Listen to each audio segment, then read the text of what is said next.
Hello everyone. तो कैसे हो आप सब। मैं हूँ सोनी, आपकी स्टोरी टेलर। आई होप आप सब लोग बहुत अच्छे होंगे, है ना। आई नो बहुत अच्छे हो यार। एंड मैं बहुत खुश हूँ एक दो दिनों से, क्योंकि आप सबके बहुत सारे कमेंट्स आ रहे हैं। ओके, ऐसे ही बने रहना। मुझे सबके कमेंट्स चाहिए, सबके, जिन जिन को जैसा भी फील होता है, जैसा भी उनको लगता है स्टोरी में कुछ भी बोलना हो यार, सबके कमेंट्स चाहिए मुझे। मुझे सच में बहुत अच्छा लग रहा है। थैंक यू सो मच सबको। एंड आई नो कि कभी कभी कोई बिज़ी रह जाता है तो नहीं कर पाते कमेंट्स, लेकिन आपको पता है ना, मैं सबके कमेंट्स के रिप्लाई करती हूँ। और मुझे सच में बहुत ज़्यादा खुशी हो रही थी। तो सबके कमेंट्स चाहिए मुझे अच्छे खासे। तो आते हैं सीधा स्टोरी पे। पिछले पार्ट में हमने देखा था कि कैसे ईसा वेदिका के लिए आती है, और जब वेदिका के मुंह से वो सिर्फ हीर हीर नाम की रट सुनती है तो उसके अंदर की पजेसिवनेस जाग जाती है। एक अजीब सी शैतान वो एक ऐसा स्टेप लेती है कि यार जो उसे नहीं लेना चाहिए था। वो जानती थी वेदिका होश में नहीं है और इस हाल में है, सब जानती थी, लेकिन ईसा प्यार और अपने एक तरफा प्यार में सेल्फिश बन जाती है। वो चाह के भी नहीं रोक पाती खुद को, और एकदम वेदिका का फेस हाथों में थामे वेदिका के लबों पे अपने लब रखती है। और उसका इतना करना था कि वेदिका के हाथ ईसा की कमर को इस कदर जकड़ लेते हैं कि उसकी उंगलियां ईसा की कमर में धंस जाती है। और जैसे ये सॉलिड सी ग्रिप, और भाई इस ग्रिप में बात ही कुछ ऐसी थी कि ईसा अब तो खुद को वेदिका की होने के लिए और वेदिका को खुद से दूर जाने की सोच भी नहीं सकती थी। वो वेदिका के लबों को पूरी तरह गिरफ्त में लेती है। बारिश का पानी आसमान से इस तरह इन पे बरसता है मानो वो भी इन्हें रोकना चाह रहा हो, लेकिन ईसा और वेदिका के माथे से वो पानी की धार इनके मुंह तक चली जाती है। वेदिका की लार तक ईसा में समाहित हो रही थी। ईसा के लिए ये एहसास कुछ तो अलग था।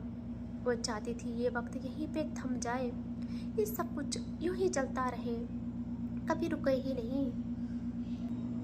इनकी किस और डीप होती जाती है और वेदिका उतना ही होश गंवा बैठती है। और ईसा के हाथ जो वेदिका का फेस थामे थे, वो हाथ वेदिका के ईयर के पास से वो वेदिका के बालों में ले जाती है और एकदम उसके बाल जकड़ लेती है। मतलब अब ईसा तो बिल्कुल भी होश में नहीं थी। वो वेदिका को बहुत टाइट पकड़ के उसके हेड से उससे अपने और करीब करती है। वेदिका की टंग को अब वो खुद के होठों से अजाब देने लगती है। वैसे ही बादल गरज रहे थे, वैसे ही बारिश इतनी तेज कि आसपास की चीजें तक न दिखे। ईसा इतनी डूबी कि उसके दिल में बगावत करने का ख्याल उतर आया। उसका जुनून उसके सर ऐसा चढ़ा कि वेदिका की बाहों में टूटना उसकी अना का मसला बन गया। जब जब उसके किस के जवाब में वेदिका के लबों से उसके लबों पे हल्का सा भी दबाव पड़ता, वैसे ही ईसा के जहन में आग लगती वेदिका को पाने की, इससे आगे बढ़ जाने की। और ऐसे ही उसके दिल ने एक बात कही उससे कि घनघोर बरसात थी, रात सियाह थी, हर बूंद में जैसे कोई बद्दुआ थी। वो बेहोश थी, उसे खबर तक न हुई, और मेरी आंखों में बस उसकी कमी रह गई। मैं करीब हुई तो हवा थम सी गई, रात की खामोशी भी मुझसे डर सी गई। उसके बालों में उंगलियां उलझती रही, मेरी दीवानगी हदों से गुजरती रही। ना इश्क था ये, ना कोई सादगी का ख्वाब, ये वो जुनून था जिसका नहीं कोई भी हिसाब। बारिश चीखती रही, बिजली कांपती रही, मेरी खामोश आंखों में एक जिल्द जलती रही। आज तुझे हासिल करना है किसी भी कीमत पे, चाहे ये रात खत्म हो जाए या मेरी दुनिया। और यहाँ दिखाते हैं हम हीर को, हाय जैसे ईसा वेदिका से लिपटी थी। हीर ने ये सब कुछ नहीं देखा था, कुछ भी नहीं। वो तो बस अपने बेकाबू दिल को अपने हाथों से थाम के रूम में आती है और एकदम वहाँ बैठ के कहती है कि ये अचानक से इतना तेज दर्द क्यों उठने लग गया मेरे दिल में। वो ठीक तो होंगे ना, लेकिन मैंने ईसा को भेज तो दिया है, ईसा को भेज दिया है, ईसा उन्हें संभालेगी। और नहीं संभले तो क्या साक्षी को फोन कर लेगी वो, या उनके साथ बातें करेगी, टाइम बिताएगी, तो क्या पता ये भी थोड़ा सा शांत हो जाए। भगवान प्लीज एक दुआ दुआ खारिज मत होने देना मेरी आज। ये आज ईसा पे गुस्सा ना करे, प्लीज़ ना करे। आज ये ईसा के साथ कोई भी बुरे तरीके से बर्ताव ना करे। अरे उस बेवकूफ़ को क्या पता, वो जो दुआ मांग रही है वो खुद के नसीब अजाब लिखने की फरियाद कर रही है, लेकिन उसकी बेचैनी, उसके दिल का दर्द एकदम से इतना तेज होता है कि वो लड़खड़ाते हुए टेबल की तरफ आती है ताकि पानी पी सके। और ये ठीक उसी वक्त इतना सर्दी दर्द उठा था जब ईसा के लब से वेदिका के लब टकराए थे। यहाँ रूम में हीर को इतना दर्द उठता है उसके दिल में कि उसके होंठ सूख जाते हैं। होंठों ने मानो अपनी परतें छोड़ने की ठान ली हो, उसका गला किसी ने घोट लिया हो। जैसे जैसे ईसा के लब को वेदिका के लबों की तपिश मिलती है, वैसे वैसे हीर के लब बेजान होने लगते हैं। वो घबरा के बहुत सारा पानी पीती है।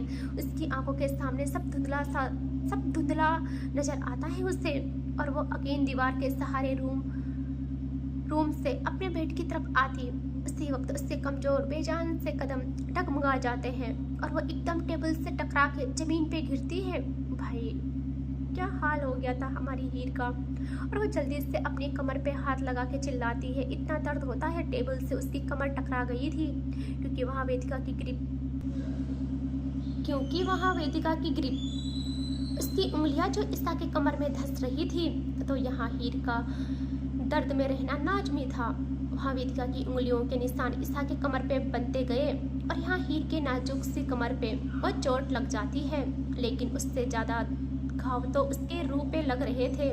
वो जैसे दर्द में कराती है वैसे ही पिया की नींद खुलती है और वह घबरा के उठ के कहती है, हीर तुम ठीक हो? और वह जैसे हीर को ऐसा पड़ा हुआ देखती है, पड़ा हुआ तड़पती हुई पाती है, पिया की सांस अटक जाती है। वो भाग के हीर को थामती है और कहती, तू क्या कर रही थी यहाँ, कैसे आई और ऐसे?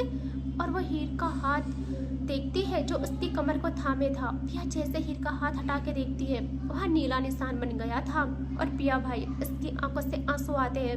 वह हीर को थाम के बेड तक ला के वह लिटा के कहती है, हुआ क्या तुझे कुछ चाहिए था तो मुझे बोल देती।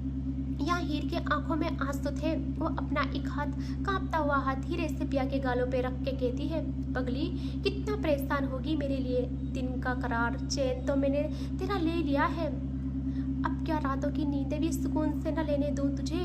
पिया रोते हुए हीर के हाथ पे हाथ रखती है जो उसके गाल पे था और कहती है, सोई थी मैं, मर नहीं गई थी। और तुम ऐसा कैसे बोल सकती हो? और तुम सच बताओ क्या चल रहा है दिमाग में? तुम ऐसे इतनी वीक कभी नहीं दिखी मुझे मेंटली, बताओ जल्दी। तो हीर कहती, कुछ नहीं पगली, पहले तक थी, अब तो सुकून है, बस वो घर चले जाए। और पिया जैसे सुनती है वो कहती है, कौन? तभी इन दोनों के कानों में आवाज़ पड़ती है हॉर्न की, बहुत तेज। और पिया और हीर साथ में देखते हैं विंडो की तरफ और पिया समझ जाती है। वो जल्दी से हीर की तरफ मुड़ती है, ये कहते हुए कि हीर वो यहाँ आई थी। तभी हीर उठने की कोशिश कर रही थी। यहाँ पिया एकदम हीर का हाथ पकड़ के कहती है, कहाँ जा रही है इस हाल में? और सच बताओ उसने कुछ किया तो नहीं? वो रूम में आई थी क्या या इस घर में? बोल हीर बोल। तो हीर कहती कुछ नहीं। जब पिया जिद करती है तो हीर कहती है, पिया बस मुझे देखने दे उन्हें। पिया बहुत रोकती है बट हीर एक हाथ से अपनी कमर थामे बढ़ती है विंडो पे और जैसे देखती है नीचे वहाँ कोई भी नहीं था, कार भी नहीं थी। और हीर की आंखें बंद होती है और पिया उससे अगेन थाम के बेड तक लाती है और कहती है, चल क्या रहा है, बताएगी भी? हीर कहती है, अब सुकून से रहूंगी मैं, और घर चले गए हैं। यहाँ पिया कहती है, सुकून? और तुझे चेहरे पे साफ दिख रहा है कितना दर्द है, क्यों नहीं भूल जाती उससे? हाँ मालूम है इश्क है तेरा, भूलना नामुमकिन है, बस उन जख्मों पे मरहम तो लगा ही सकती है ना। खुद के साथ तो कुछ अच्छा किया कर, कब तक दूसरों के लिए कुर्बानी दे दिया करेगी? तो हीर कहती है, ये आखिरी दौर है मेरा, शायद मेरे जीवन की किताब का आखिरी पन्ना जिससे मैं खुद अपने हाथों से लिखूंगी पिया। तो पिया कहती है, और क्या लिखेगी उसमें? यही कि बचपन से जिस माँ का प्यार पाने के लिए तड़पी है, उसके षड्यंत्र के चलते किसी जानवर से शादी कर ली तूने, ये लिखेगी? और उस बहन को जो कि कभी तेरी थी ही नहीं, उसकी खुशियों के लिए अपने कलेजे को नोच के उसकी हथेली में सजा दिया, ये लिखेगी? और खुद के लिए कोई फर्ज नहीं है तेरा क्या? यहाँ हीर कहती है, नहीं, बल्कि ये लिखूंगी कि माँ शब्द का कर्ज चुका दिया मैंने, बाप से किया वादा निभा दिया मैंने, बहन के दिए इल्जाम झूठे साबित कर लिए मैंने, और चाहे मैं किसी भी जानवर से ब्याह जाऊं, अपने भाई की तो तकदीर बनाती जाऊं। वैसे भी वो अमीर है, देव को अच्छा जीवन मिलेगा, अच्छा फ्यूचर मिलेगा। यहाँ पिया कहती है, और उसके बारे में कुछ नहीं बोलेगी, सबका गुणगान कर लिया, वेदिका का क्या? तो देखिए हीर क्या कहती है। वो कहती है कि उसके बारे में क्या कहूँ, वो हिसाब में आता नहीं, वो जिस्म तक होता तो शायद बोल पाती, ऐसे रूह में समाता नहीं। जमाने को गुमान है मेरा नाम किसी से जोड़ देंगे, हीर है ये मेरी सांसें भी मांगे तो छोड़ देंगे। सबकी फिक्र को लफ्ज़ों में मैंने गिनवा दिया, सबके दर्द को उंगलियों पे मैंने सजा दिया।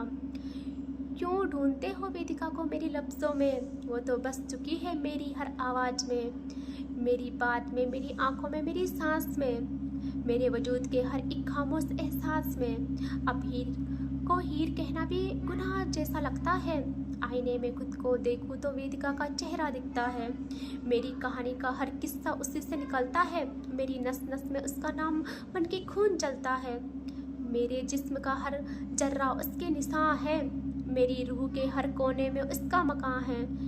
उसका मुझे इल्म नहीं वो मेरा है या नहीं, मगर हीर के लिए हर मंदिर में सिर्फ वेदिका ही भगवान है। वो मेरी मोहब्बत नहीं, मेरी आदत से ऊपर है, मेरी आदत से बढ़कर मेरी इबादत से ऊपर है। मैं उसे चाहती थी, ये बात कब वफा बन गई, पता ही नहीं चला कब हीर वेदिका बन गई। अब कोई मुझसे मेरा वजूद पूछे तो क्या कहूँगी, अपनी कहानी कहूँगी या उसकी दास्तां कहूँगी। हीर का नाम लोगे तो वेदिका मिल जाएगी, मेरी हर सांस को छुओगे तो उसमें उसकी ही धड़कन तुम्हें सुनाई देगी।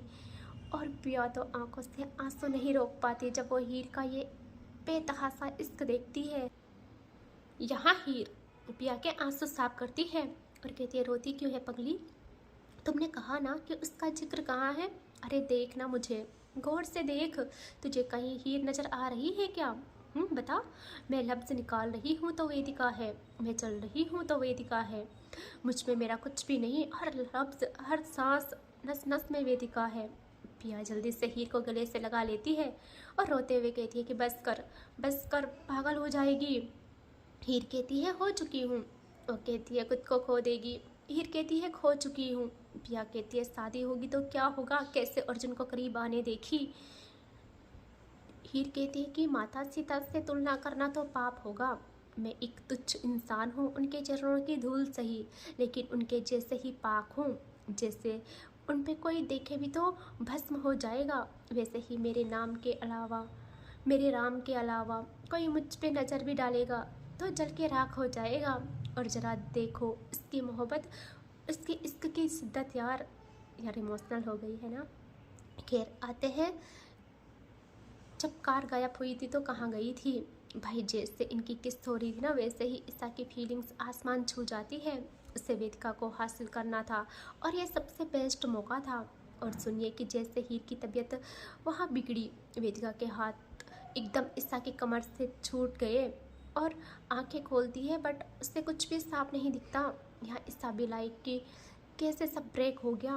और वेदिका कहती है, हीर तुम ठीक हो, मुझे तुम्हारी आवाज़ सुनाई दे रही है, तुम रो रही हो, तुम्हें चोट लगी है ना। हीर कुछ बोलो, प्लीज़ बोलो, मेरा दिल बेचैन हो रहा है।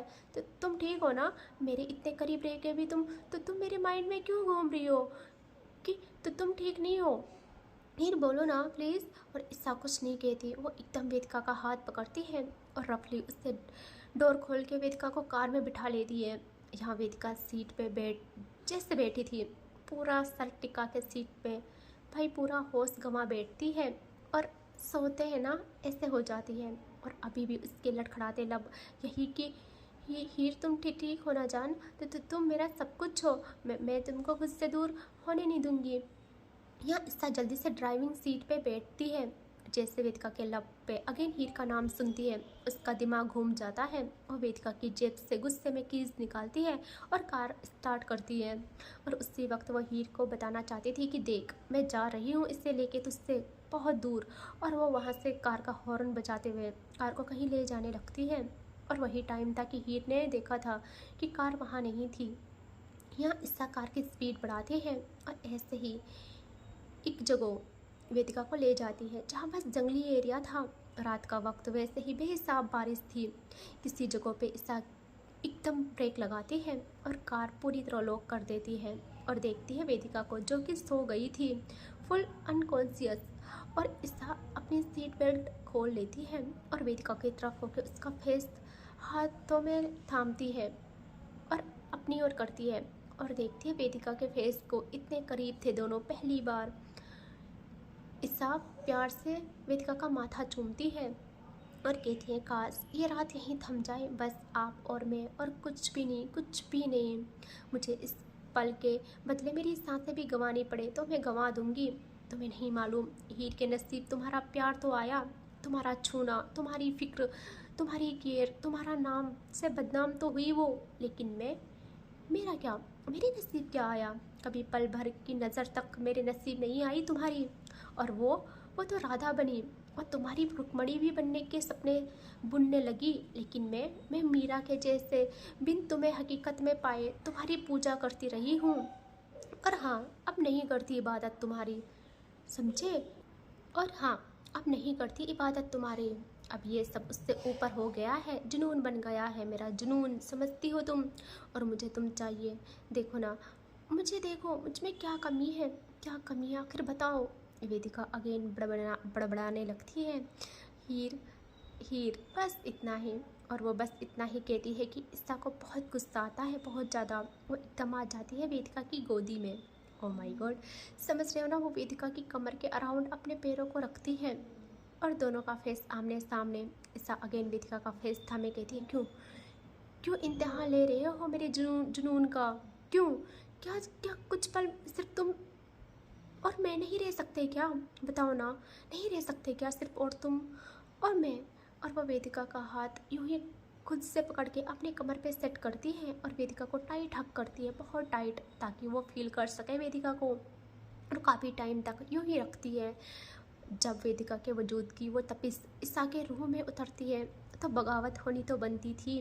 वो धीरे से वेदिका के शोल्डर से सर उठा के वेदिका की नेक को फील करती है और अपने कांपते लबों को नहीं रोक पाती वेदिका की नेक में समाने से। वो ऐसे ही वेदिका की नेक चूमने लगती है। इश्क में पागल थी यार वो। और उसका इतना करना था कि वेदिका के हाथ अगेन उसकी कमर में धंसने लगते हैं।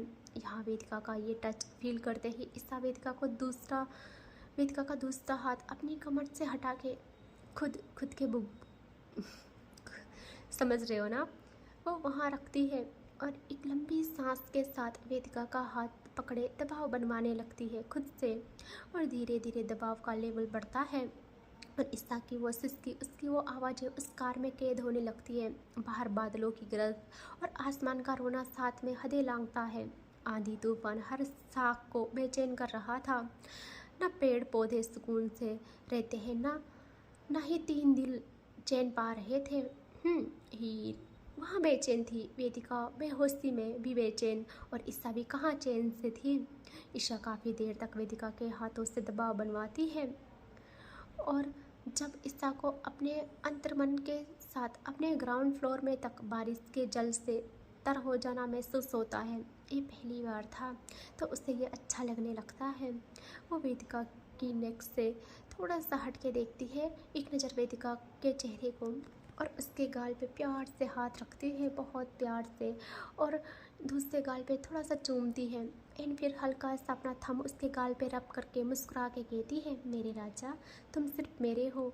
और उसी के साथ एकदम अपने दुपट्टे को खुद से जुदा करती है और वेदिका को देख के अपने अपर को एक सेकेंड में कार की बैक सीट पे बेसुकूनी से फेंक देती है और बढ़ती सांसों के साथ वेदिका के हेड को थामती है और थोड़ा करीब होके खुद का दूसरा हाथ एक तो वेदिका की हेड पे था और दूसरे से उभरती चट्टान को थाम के वेदिका के मुख से लगा लेती है।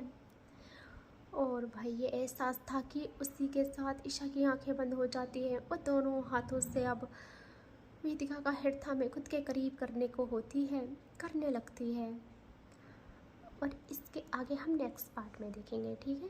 Take care, bye bye.